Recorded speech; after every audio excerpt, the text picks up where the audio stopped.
Magandang hapon ho mga sadik. Ayan. Ako'y nakatambay na naman po din sa Punta Harina Beach. Ayan ho. Low tide. Tunay namang sarap maligo dyan ho. Oh, tambay. Diyan masarap pumunta. Diyan sa Isla Verde, kaso lang mahal lang kwan. Arkila sa bangka 2K ang arkila. Pupunta sana kami diyan sa likod niyan. Diyan sa likod na yan. Diyan kami sana pupunta. Kaso mahal 2K pamasahe arkila. So ayan, at napakaganda ho ng paglubog ng araw na yan, no. Kita naman ninyo yan, no. Oh. Di ka, oh, bago may namimingwit na yan, oh, nangangawil. Oh.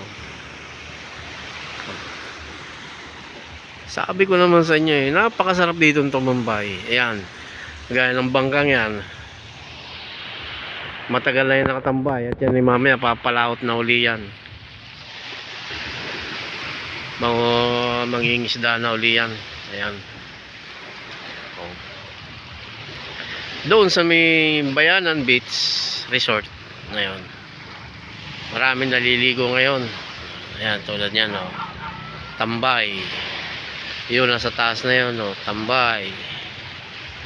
So ayan, at masarap ditong tumambay pag ganitong hapon, lalo na kung ikaw ay merong tinatagay, kaso hindi naman tayo natagay, o, diba?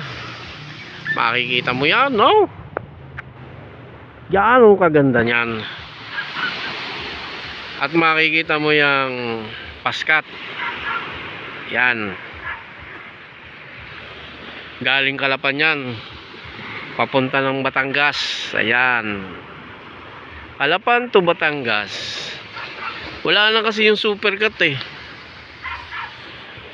Noong 1997 to 2003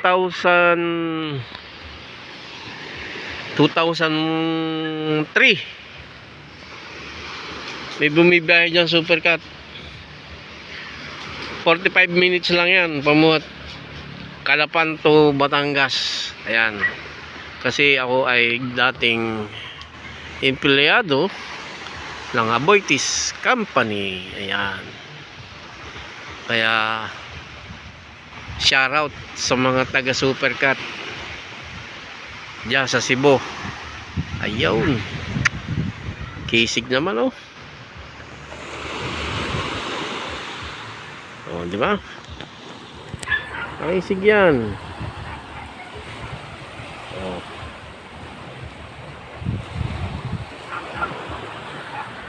Diba? Yo, at ako'y kalalabas lang galing stone. Ayan. Peace. Power. Bye-bye. I miss you all.